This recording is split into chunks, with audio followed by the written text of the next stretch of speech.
Hi, I'm Dolly Vasta, and welcome back once again, not only to For Art's Sake, but also to the 4th annual Physicians and Their Art, held at the Robert Wood Johnson University Hospital in New Brunswick, New Jersey.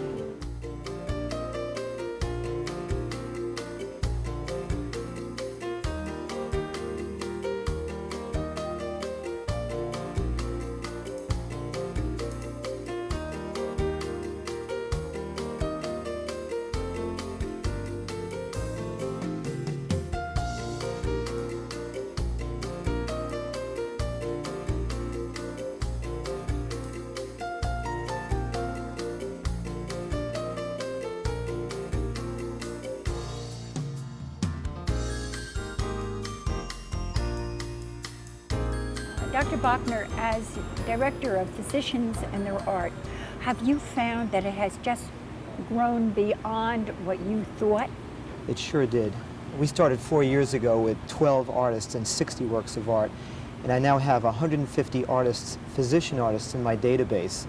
And at this show we have over approximately 200 works of art being displayed. The physicians who paint, draw, sculpt find that when their work is displayed, it prompts them to do more. They derive pleasure from having their art examined, discussed, and that's what every artist needs. And if you speak to most of these physicians, they'll tell you the reason they produce this artwork in the first place is because they need a place to escape to. They need some way of alleviating stress. This is a common thread that runs through the show. This is what these very high-powered individuals do in their off time. So when their work is displayed, it prompts them to do more. Well, you know, I was thinking about this morning before I left for the taping. And it also occurred to me, and I did talk to one of the other doctors about this, it gave the public a chance to know doctors from another viewpoint. Correct. In fact, that is one of the themes of the show. The reason we exist is not only to provide a venue to display artwork, but also to show the public the other side of medicine. We're not just your physicians, surgeons, orthopedists, dentists. We're also these artistic personalities. And the public very often will look at the artwork that we produce and try to find the influence of medicine in art. Often it's there, sometimes it's obvious, but sometimes it's subtle. But if you know the specialty of the artist, sometimes you can find that subtle thing in the artwork that you wouldn't know otherwise. You know, we work on the human body. I mean, an art student may study the body. He may study drawings of muscles and bone and sinew, but the fact is we've been there. We've opened the body. We've held the muscle in our hands. We know its texture. We know its function. We know how it feels. Because those of us who draw and draw well can define the human body differently than an art student who's never actually been in the body. So we have that unique perspective that few artists ever get. Leonardo da Vinci studied the human body that way. He actually did dissections. So there's a reference in history to go by. If you look at his drawings, I mean, they're just uniquely accurate. Well, he also studied medicine at one time. He sure did. If I'm not mistaken. He was a remarkable human being. And many of these physicians are of the same genre. You know, they're physicians, they're scientists, and they're artists. And their artwork pulls together all their experiences as scientists and physicians. People draw from that which they know. They pull from their life experiences. And these people have seen life and death very often begin on the same day. They've seen people in illness, people in health, and their art reflects everything that they know about the human experience. You'll find this in their artwork.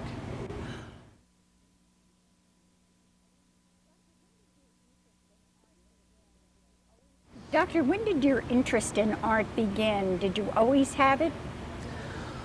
Well, you know, I was thinking about that last night, you know. I think it started many years ago. I mean, I was in elementary school, I think, when I started doodling or sketching. I always loved to copy the comic books that I had. So it goes back, way back, as far as I could recall. I think when I was in grade 6, I think, or even earlier. My favorite cartoon character was Captain Marvel. And I used to draw that many times. And through the years, I have maintained that up to high school, in fact. I used to go to in the Philippines where I was born, I used to go to the USIS library and would get some of the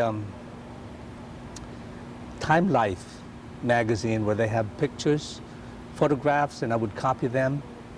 And I remembered copying a black and white picture of, I think it was Rocky Marciano fighting Jersey Joe Walcott.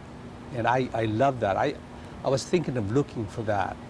That's very interesting because 2 weeks ago, I did my charcoal of a nude figure from Time Life, black and white.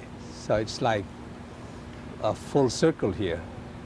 Your work is very interesting, and particularly you deal a lot with the human form. Do you find that a correlation to your work or not? Well, it's very interesting because I think, well, you know, in preparation for this, in fact, I did look at the definition of art. And Funk and Wagner's defined it as, if I could recall right, as a system by which a person tries to portray in an aesthetic way the emotion of the individual. And I was reading also last weekend about William Wordsworth, which is one of the poets of this country. And he defined it also as almost the same. It's a tranquil expression of emotion. Now, to me, art is actually, there has to be a form and beauty. And I think the body of a female figure is a beautiful form. The human figures, a dog or anything that is living, I feel expresses that emotion. So I don't know, I never even thought about the correlation of my art and the form. I really love the one with the boys and the buffalo in the distance. And that again is an interesting mixture. You know, they say that novelists, when they make their first book, that it has some autobiographical. It seems as though most of the work that I've done has some correlation with my family. That picture actually was when my wife and I went to China, and my young children, they had to stay with my in-laws in Colorado. And my father-in-law is a good photographer, a really excellent photographer, and he took a black and white picture of them looking at the bison ranch in Colorado. I always liked that picture, but it was black and white. And you know, the Colorado landscape is quite different from New Jersey landscape. And my wife reminds me of that a lot. She's from Colorado. So I had to go back several times and have in my memory the landscape there. That's very important, the landscape, but also the people there. I think when my son, the younger one, said, well, you know, I remember that jacket. I love that jacket. Even if it was really tight, I used to just use it. And in fact, in that picture, it was tight. He says, I could feel the tightness. I knew that the picture had hit the emotion of my son. And you know, that dog there, I did that. It's interesting. That's watercolor. I never had. That was my first and last watercolor. And I think I used the watercolor almost the same as an oil painting. And actually that painting was a combination of what I saw my dog. That's a hunting dog, by the way, a German short-haired. That was my first dog here in this country. And I remember him always looking like that after a hunting trip. And that was actually in New York, that picture. That he was lying like that, and I had my watercolor set, and I just started doing it. But it came out almost like oil. And there was no sketching there. It was like, again, it's interesting. To me, I have to have the feeling for when I'm painting, you know. I have a first cousin who's a very, very successful artist, but he's so technically proficient that he tells me that as a professional artist, you cannot wait for your emotional readiness to paint. You have to paint, paint, and paint. I still haven't gotten into that. I have to have the right emotion to paint. And I think the dog, all of the ones that you see here, all came because of an inspiration rather than just technical. But doesn't that make a difference on what comes out on the canvas if you paint from your gut than from a discipline? I tell you, I think that's very true. On the other hand, if you are a professional painter, I think you're going to have to be technically so good that you cannot wait for that inspiration. I feel that I am lucky. If I could use your phrase a while ago, I have my cake and eat it too. I could paint when I want to, and it's like a healing activity for me. When I paint, everything recedes. Much like when I do gardening, and I start seeing the plant growing. To me, that is so peaceful. And when I'm painting, although it's sometimes very exhausting. I mean, when you get into I had painted one that interrupted dream, because that's not a painting, it's actually a sculpture on canvas. I did that from 7 o'clock at night till about 11 o'clock the following day. I didn't know. That was exhausting, but it was good. It was a healing part. I mean, I was exhausted, but I felt good.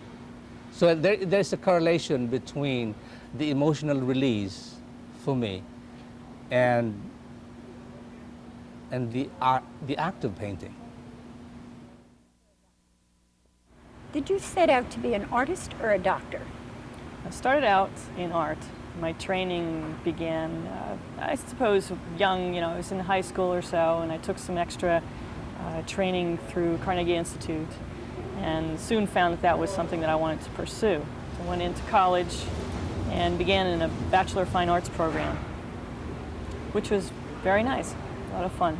So I started in the art angle, and then partway through my BFA degree, started to think about the science that I always also was interested in, and then did a flip-flop midway through college and went into a pre-med program in biology.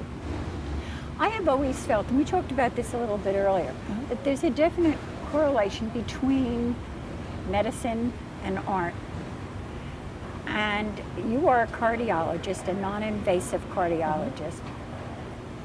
But being a cardiologist, everything would have to be, it's a very precise science.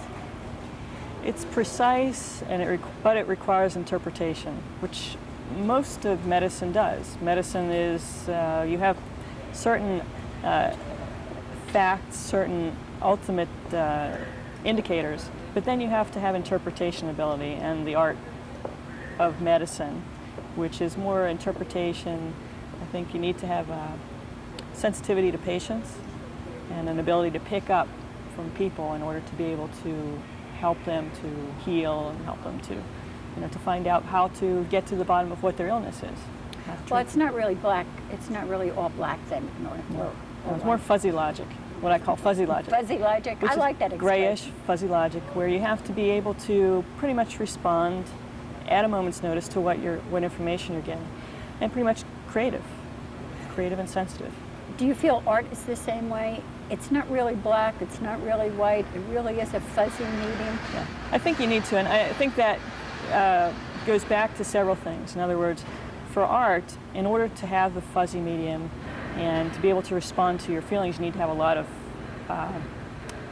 space, a lot of freedom, that kind of thing, and then have the freedom of thinking to be creative, as you need to be with medicine.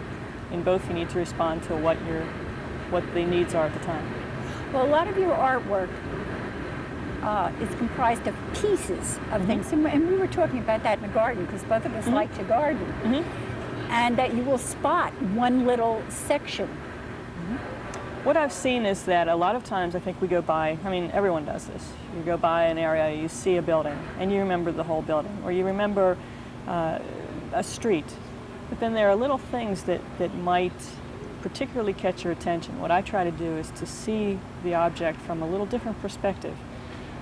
That thing that would catch your attention, although you may not notice it right when you walk down the street. So in other words, my drawings, I try to show, for instance, if you would look up at the corner of a building, or take a different angle from the back door and then looking back to something else, or whatever the subject be, it would be from a little different angle than what you might conventionally choose. You mentioned earlier that you got your start really doodling in school, and that's where your interest started. Do you feel that the schools don't pay enough attention to the arts? I think, and you could say that I have a bias this way, but I think it's important to attend to the needs of all students. Not all students are going to be mathematicians or engineers, physicians, whatever. There are many students that excel in the arts, whether they be the performing arts, the visual arts. And I think it's important to create an environment of classwork for them to explore these options, these talents, and perhaps develop them. If they're not in a situation where the family is able to develop them, either for money reasons or just resources, no one that's artistic in the family or whatever, then their abilities to develop this are pretty much dependent upon the school system. I think it's important. I mean, everybody needs to feel self-worth. Everybody, as you grow, you go through different stages in your life, and at different times you feel, you're kind of measured by what do you do. You go to a party, you go to any social event, what do you do? How nice it would be for someone who wasn't, for whatever reason, just is not a mathematician or whatever, but to say, I'm an artist or I'm this, and to have had that start through their public school program. It's something that develops over years. It's something that creativity is something that's within, but you have to nurture it and develop it. And I think it's important to not forget that art is important for everybody, whether it be for a person to learn how to observe art, how to feel comfortable in a museum or an interest in going to that, or actually being the creative person themselves and creating the art themselves. Dr. Garcia, when we spoke last year about your work, we talked about your use and your love of very bright color. And you had said that you were inspired by the colors of your country, which were very flamboyant. I express life, color, the atmosphere, the warmth of the climates of the tropical country like Colombia. This year I have, for example, a rustic basket with orchids, and you will see that it's full of light. The petals and the leaves have drops of dew that is very typical of the atmosphere of the early morning hours when the flowers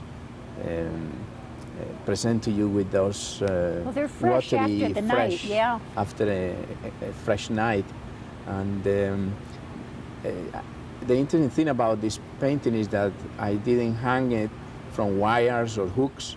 I just embraced it with the branches of the tree. And it looks almost like a cradle full of orchids. I think I'm just expressing here my love for life, for the beauty of nature, and in a sense also expression of the love for my mother, who since very early ages inspired me to love nature. She loves flowers, gardens, and probably it's a subconscious way just to say thank you to her. Facing the Rapids is a very interesting watercolor in which one you see a lot of light, and the the movement of the water is fantastic. It looks like you can lead the kayaker who is going in the canoe facing the rapids and making a turn to the left. You can see almost like a road of the water there. But it's very white water with a bright cobalt blue reflection from the sky. The boy who is hanging in the hammock, that's a different technique that I love. That's the scratching India ink off the board. With 5 different instruments, you can scrape away the India ink and the white and gray comes about. This is a kid who I captured in a photograph in Colombia in February this year when the total solar eclipse happened. And it struck my mind really seeing this kid sleeping there and under the light of the eclipse. That was a fantastic view. I took the photograph, and from there I start seeing the things I look for when I working with the India ink. The shades, the lights, the forms were so attractive to me that I said, this has to be the next what India ink is scratching. And basically I did it. Maybe I will mention the other part of another painting I have here. Is called Facetas number 2. I had one piece last year that I call it Facetas number 1. This year I call it Faceta number 2. And this one is an interesting piece in which one you just put a layer of paint, 2 or 3 colors maximum, and let it dry for about an hour or so. Then you go after an hour and you start seeing things. It's almost like a visual storm as opposed to a brainstorm that the writers do. Mm-hmm. And then I start seeing things there, maybe a chin, maybe a cheek, a hand, a palm, a soul, the curve of a head, a fish, a butterfly. Then from there I start seeing things from those blotches of paint. This painting shows 16 faces, about 6 hands, the soul of a newborn, and a bottle with the Oscar fish inside. And it's very interesting when I just joke about this painting. I usually say that's when the schizophrenic side of Dr. Garcia comes all about.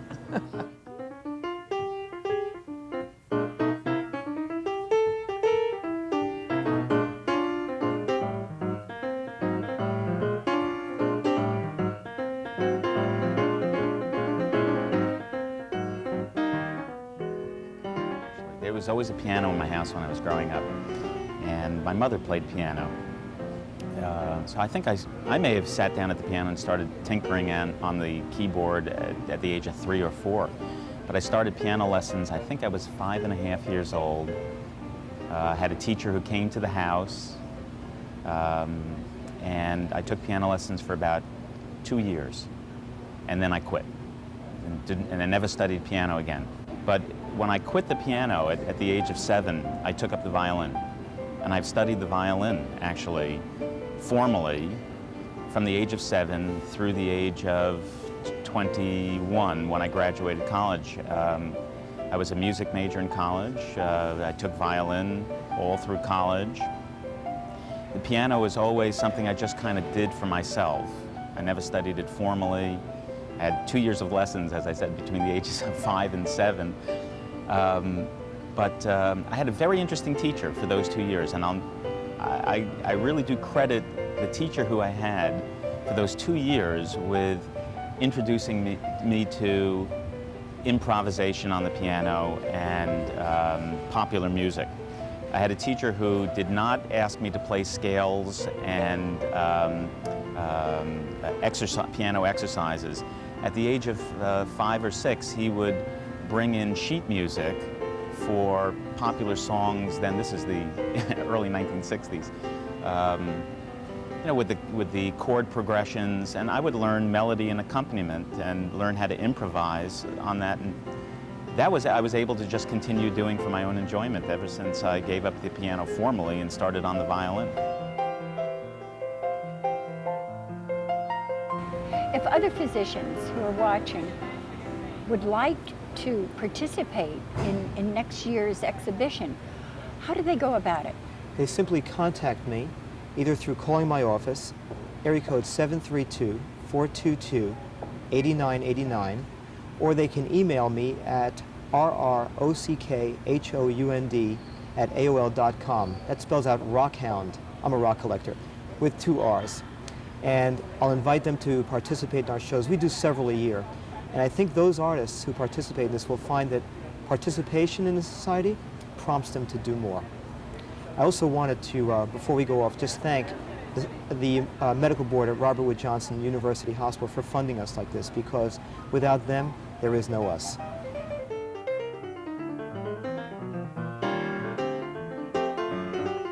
And so with the music of Dr. Scher in the background, and over my right shoulder, a picture by Dr. Amaranto, it's time for us to take leave of the 4th Annual Physicians and Their Art. I hope you enjoyed the show. I enjoyed doing it. I'll see you all next month. And in the meantime, take care.